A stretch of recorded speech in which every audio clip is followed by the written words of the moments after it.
O Brasil vive uma sequência de reviravoltas políticas que expõem disputas de poder, tensões internacionais e desafios internos em diversas frentes. Nos últimos dias, o cenário político foi sacudido por embates entre o governo federal e o Congresso, conflitos diplomáticos com os Estados Unidos. A medida, inicialmente anunciada pelo governo como parte de um esforço para aumentar a arrecadação em tempos de ajuste fiscal, enfrentou forte resistência dentro da própria base aliada. Em uma votação considerada histórica, parlamentares da Câmara e do Senado, inclusive do PT, rejeitaram os decretos. Segundo a pesquisa Atlas Intel Bloomberg, 60,2% dos brasileiros aprovam o desempenho internacional do governo Lula, um crescimento expressivo em relação aos 49,6% registrados em novembro de 2023. Durante o encontro, lideranças dos países membros discutiram a criação de sistemas alternativos ao dólar para transações internacionais, medida que visa reduzir a dependência das economias emergentes em relação à moeda norte-americana. A proposta, encabeçada por Lula, ganhou respaldo especialmente após os recentes ataques comerciais vindos de Washington. Embora os Estados Unidos estejam pressionando para retaliar com novas tarifas, os países do bloco seguem articulando formas de fortalecer sua independência econômica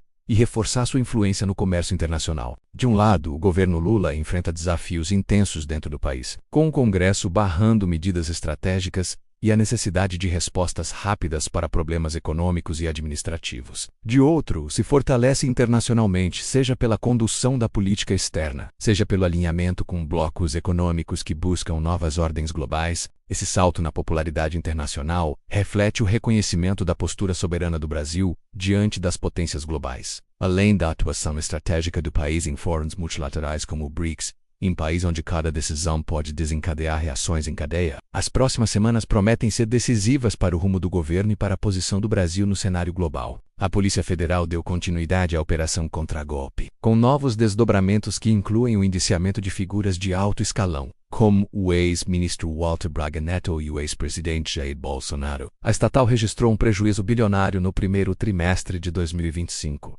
1,7 bilhão de reais. O pior resultado desde 2017. A sequência de resultados negativos levou à renúncia do então presidente da empresa, Fabiano Silva, no início de julho. Com isso, a situação financeira dos Correios volta ao centro das atenções, exigindo respostas rápidas do governo para garantir a continuidade dos serviços e a saúde financeira da empresa. O episódio também reabre o debate sobre o papel e o modelo de gestão das estatais brasileiras em tempos de crise. Ao todo, mais de 40 pessoas já foram formalmente investigadas por envolvimento em articulações golpistas. As apurações reforçam a necessidade de proteção das instituições democráticas e apontam para a profundidade da tentativa de ruptura institucional que o Brasil enfrentou no período pós-eleitoral. Lula reagiu recorrendo ao Supremo Tribunal Federal, que suspendeu temporariamente os efeitos da decisão legislativa e abriu espaço para uma mediação entre os poderes. O caso colocou o STF novamente no centro das atenções, levantando debates sobre o papel do judiciário como mediador de conflitos políticos e reacendendo discussões sobre o equilíbrio entre os poderes da República. Avanço de investigações da Polícia Federal, crises em estatais e uma crescente movimentação geopolítica no âmbito dos BRICS, tudo isso desenha um novo momento para o país, onde as decisões dos próximos meses podem mudar drasticamente os rumos da política nacional e internacional. Uma das principais frentes de tensão surgiu a partir da decisão do Congresso Nacional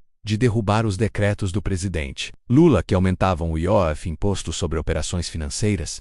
Enquanto isso, o presidente Lula protagonizou um confronto diplomático com os Estados Unidos após o governo de Donald Trump anunciar um tarifaço contra produtos brasileiros e criticar mecanismos como o PIX, alegando práticas desleais de mercado. Em resposta, Lula gravou um pronunciamento transmitido em rede nacional no dia 17 de julho, no qual defendeu firmemente a soberania brasileira. Ele deixou claro que o Brasil não aceitará imposições externas e afirmou que o país usará os instrumentos previstos na legislação internacional, como a Lei da Reciprocidade e o acionamento da Organização Mundial do Comércio, para proteger seus interesses. O Itamaraty, por sua vez, enviou uma carta formal aos Estados Unidos da América cobrando esclarecimentos e demonstrando indignação com o conteúdo de uma correspondência enviada por Trump em maio, que sequer teve resposta até então. O embate com os Estados Unidos da América coincidiu com uma crescente aprovação popular da política externa brasileira. Aliás, a 17ª cúpula do BRICS, realizada no Rio de Janeiro nos dias 6 e 7 de julho,